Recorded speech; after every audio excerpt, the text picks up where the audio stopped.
दोस्तों मेरे भी साथ जैसा कि हमने जो पिछली क्लास ली थी आपकी 7 की थी, उसको मैंने पूरी अच्छी तरीके से कंप्लीट किया। अब हम लोग 7 ईएफ पे पहुंचे, ठीक है। तो 7 ईएफ का जो फर्स्ट क्वेश्चन है आपका लिखा इंटीग्रेशन 2x की पावर n माइनस 1 अपान x की पावर n प्लस 3 है ना। तो हम लोग क्या करते हैं यहाँ पर x की पावर n प्लस 3 बराबर t मान लेते हैं। जब इसका अवकलन करेंगे तो आएगा n x की पावर n माइनस 1 और dx बराबर क्या हो जाएगा dt। आपने को मतलब किससे x की पावर n माइनस 1, इसका मतलब x की पावर n माइनस 1 और dx बराबर हो जाएगा dt बटे n आ जाएगा। इसका मतलब है ये 2 कांस्टेंट है, बाहर निकाल लेते हैं तो 2 upon n integration 1 upon t और dt। 1 अपॉन t क्या होगा log t हो जाएगा प्लस का c। आपने t बराबर क्या माना है x की पावर n प्लस 3, हम लोग लिख सकते हैं 2 अपॉन n log ब्रैकेट में x की पावर n प्लस 3 और प्लस का c। ये आपका आंसर हो गया, ठीक है। अब इसका सेकंड पार्ट देखते हैं, ठीक है। इसमें यदि आपको समझ लेना है तो कुछ समझा देते हैं। x की पावर n प्लस 3 बराबर हमने क्या मान लिया t मान लिया। तो इसका जब अवकलन किया lx की पावर n माइनस 1 किया dx बराबर dt। ये x की पावर n माइनस 1 ये नीचे चला गया तो हम लोगों ने क्या किया dx के स्थान में दिया dt अपॉन n। तो ये कांस्टेंट था हमने बाहर निकाल लिया, इसमें 2 भी कांस्टेंट था हमने बाहर निकाल लिया। 1 अपॉन t क्या होता है log t होता है, तो log t की जगह हमने मान ले लिया, ठीक है। अब इधर देखते हैं जैसे सेकंड नंबर इसका 4x क्यूब अपॉन x की पावर 4 प्लस 5 की होल पावर 5। हम लोग क्या करते हैं x की पावर 4 प्लस 5 इक्वल टू मान लेते हैं t। इसका जब डिफरेंशियल करेंगे तो आएगा 4x क्यूब dx बराबर dt आ जाएगा। ऊपर 4x क्यूब आ रहा है तो इंटीग्रेशन 1 अपॉन t की पावर 5 और dt। ये नीचे प्लस में तो ऊपर जाएगा तो माइनस में हो जाएगा। x की पावर n का सूत्र लगा देते हैं तो n plus 1 upon n plus 1 plus का c। तो माइनस का 4 बचेगा, इसका मतलब माइनस 1 अपॉन 4 t की पावर माइनस 4 प्लस c। तो माइनस का 1/4 t बराबर आपने माना क्या x की पावर 4 प्लस 5 माना है ना, तो इसी जगह रखेंगे x की पावर 4 प्लस 5 की होल पावर माइनस 4 प्लस का c। एक आंसर आपका ये भी आ सकता है, ये माइनस 4 ऊपर लिखा है तो नीचे आ जाएगा प्लस में आ जाएगा माइनस 1 अपॉन 4 x की पावर 4 प्लस 5 की होल पावर 4 प्लस c। ये आपका आंसर हो गया, ठीक है। अब इसका हम लोग ए पार्ट समझ लिया, बी पार्ट समझ लिया, आप लोग इसका समझेंगे सी। अब जैसा कि इसका सी नंबर है तो कह रहा है integration x upon 9 minus 4x square dx, ठीक है। और d आपका जो है e power root x upon root x है। तो हम लोग क्या करेंगे यहाँ पे 9 minus 4x square equal to मानेंगे t। तो 9 का जब डिफरेंशियल करोगे 0 आ जाएगा, इसका x की पावर m तो nx ये आ जाएगा। इसका मतलब माइनस का 8x dx बराबर dt। अपने को मतलब यहाँ पे dx है, ये आ जाएगा आपका x dx बराबर माइनस का 1/8 और dt ये आ जाएगा माइनस 1/8 1 अपॉन t और dt।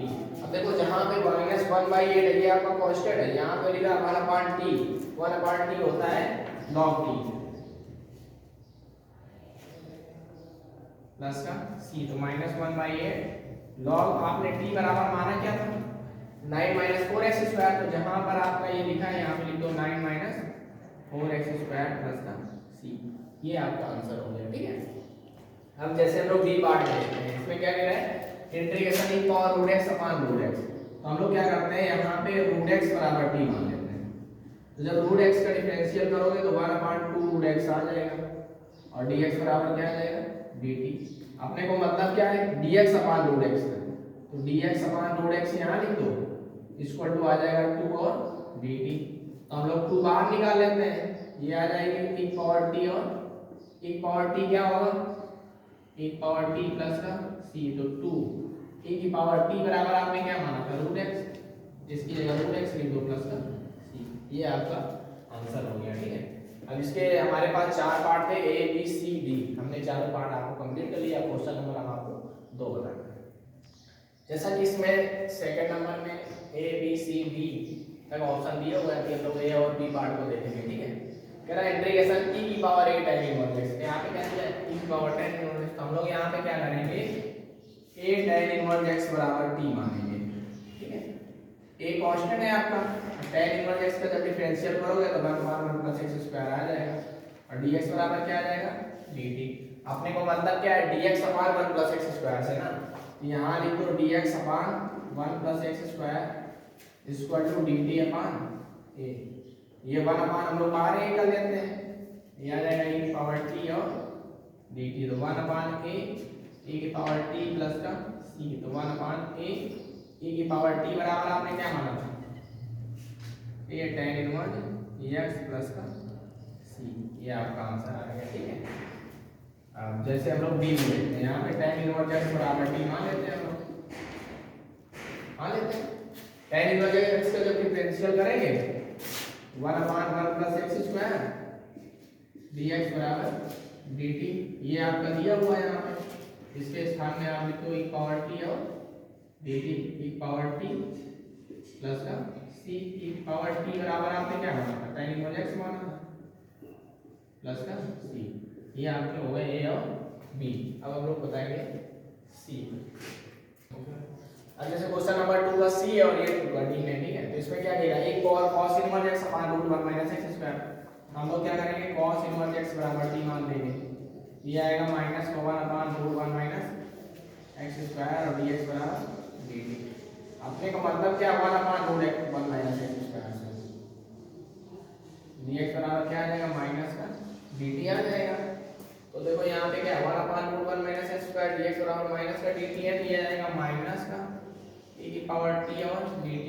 e की पावर t क्या होता है, e की पावर t होता है प्लस का c। तो माइनस का e की पावर t बराबर आपने क्या माना था cos इनवर्स x और प्लस का c।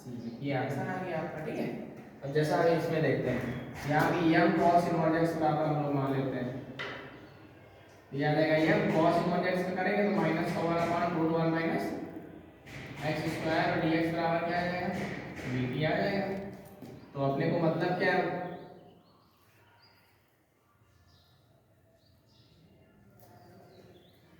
यहाँ पे cos इनवर्स की जगह sec इनवर्स है,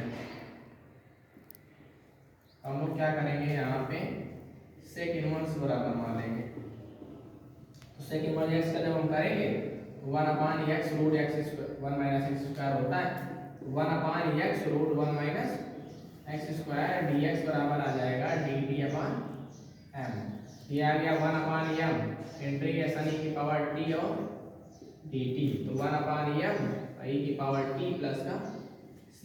तो आंसर आ गया आपका 1/m और e की पावर t बराबर आपने क्या माना था m sec इनवर्स x और प्लस का क्या आ गया c।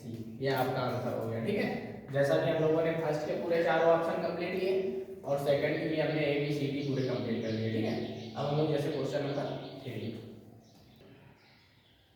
अब जैसा कि यहाँ पे integration sec x question number 3 का फर्स्ट ऑप्शन है integration sec x cos x upon log cot x। ठीक है, हम लोग क्या करते हैं नीचे log cot x बराबर t मानते हैं।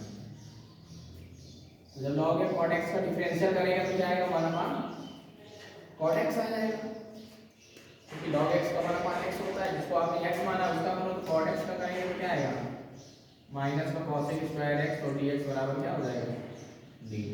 अब हम लोग इसको सॉल्व करते हैं, इसको आप क्या लिख सकते हो 1/cot को क्या लिख सकते हैं tan और -1/, इसको लिख सकते हो आप sin स्क्वायर x dx बराबर dt। अब देखो इसको लिख सकते हो आप sin x अपॉन में cos x -1/sin square x और dx बराबर क्या हो जाएगा dt। तो बेटा देखो एक sin से sin क्या हो जाएगा कैंसिल हो जाएगा, ये क्या बचा 1/sin और ये क्या बचा 1/cos। 1/cos हो जाएगा sec और ये 1/sin क्या हो जाएगा cos x और dx बराबर क्या हो जाएगा dt। अपने को मतलब क्या है sec और cos x है, ये माइनस उधर में देते हैं हम लोग, तो sec x cos x और dx बराबर आ जाएगा माइनस का dt। दिया जाएगा माइनस का इंटीग्रेशन 1/t और dt। तो 1/t क्या होगा log t हो जाएगा और प्लस का c। तो आंसर आ जाएगा माइनस log t बराबर आपने क्या माना था log cot x। तो आप इसके अंदर लिख दो log cot x प्लस का c, ये आपका आंसर आ गया। ठीक है, अब जैसा कि हम इसका सेकंड पार्ट बताने जा रहे हैं, sec स्क्वायर ब्रैकेट में log x अपॉन x है। हम लोग क्या करते हैं यहाँ पे log x बराबर t मान लेते हैं। तो जब log x का करोगे तो क्या है 1 अपान x dx बराबर dt। इसका मतलब जो dx अपान x है उसके स्थान पे dt लिख सकते हो। तो ये आ जाएगा sec स्क्वायर t और dt। sec स्क्वायर का जो इंटीग्रेशन होता है tan t और प्लस का c। तो ये आ गया tan t बराबर क्या था आपका log x और प्लस का c। ये आपका आंसर आ गया। ठीक है, जैसा कि तीसरा का हमने फर्स्ट कंप्लीट किया और सेकंड कंप्लीट किया, अब हम लोग क्या करेंगे तीसरे का सी नंबर। अब जैसा हम थर्ड नंबर का सी देखते हैं और यहाँ पे डी और दोनों मैंने क्वेश्चन नोट कर लिया है। सी नंबर में क्या कह रहा है इंटीग्रेशन x प्लस 1 और ब्रैकेट में x प्लस log x का होल स्क्वायर अपॉन x। हम लोग क्या करते हैं x प्लस log x बराबर t मानते हैं यहाँ पे। जब इसका अवकलन करोगे तो 1 आएगा, log x करोगे तो क्या आएगा x, ये आ जाएगा dx बराबर dt। इसका क्रॉस मल्टीप्लिकेशन तो x प्लस 1 अपान x और dx बराबर क्या आ जाएगा आपका dt आ जाएगा। ठीक है, जैसा कि आप लोग देख रहे हो x प्लस 1 अपान x लिखा है, ये भी लिखा है, dx बराबर क्या लिखा है dt, अर्थात इसके स्थान में हम लिख सकते हैं dt और इसके बराबर में क्या लिख सकते हैं t। इसका मतलब t स्क्वायर और dt लिख सकते हैं। x की पावर n का सूत्र लगा लो n प्लस 1 अपान n प्लस 1 प्लस का c 1 अपान 3 t क्यूब प्लस का c। तो आंसर आ जाएगा 1 अपान 3 t बराबर आपने क्या माना था x प्लस log x का होल क्यूब प्लस का c, ये आपका आंसर हो गया। ठीक है, अब जैसा इसमें हमने लिखा sin x अपान sin x माइनस अल्फा है ना, तो हम लोग क्या करेंगे sin इस x में हम माइनस अल्फा घटा देंगे और प्लस अल्फा जोड़ देंगे। नीचे क्या लिखा है sin x माइनस अल्फा। तो देखो इसको आप मान लो a, इसको मान लो b, मान लेते हैं तो बन गया sin a प्लस b। हम लोग खोल रहे sin a cos b plus cos a और sin b, दोनों के नीचे अलग अलग भाग दे देते हैं। ये आ जाएगा sin x minus alpha sin x minus, ये आ जाएगा dx। ठीक है, ये क्या हो गया आपका कैंसिल हो गया, अपने पास cos अल्फा बचा, कांस्टेंट में बाहर निकाल लेते हैं, ये आ जाएगा 1 dx, अलग अलग कर ले रहा है। sin अल्फा इसमें बाहर निकाल लेते हैं, अंदर बचेगा cos बटे sin क्या होता है cot x माइनस अल्फा और dx। ठीक है, देखो 1 dx क्या हो जाएगा x हो जाएगा, तो x की जगह क्या माना है आपने x माइनस अल्फा माना है, ये x माइनस अल्फा हो जाएगा, ये हो जाएगा cos अल्फा प्लस ये हो जाएगा sin अल्फा। cot x का होता है log sin x, ये आ जाएगा log sin, x की जगह क्या है आपका x माइनस अल्फा प्लस का c। ठीक है, तो दोस्तों आज की जो हमारी क्लास रही है आपकी, हमने आपको क्वेश्चन नंबर 3 के सभी ऑप्शन कंप्लीट कर दिए। ठीक है, अब जो नेक्स्ट वीडियो में बताएंगे वो नेक्स्ट वीडियो में आपकी 4th नंबर से स्टार्ट करेंगे। Thank you.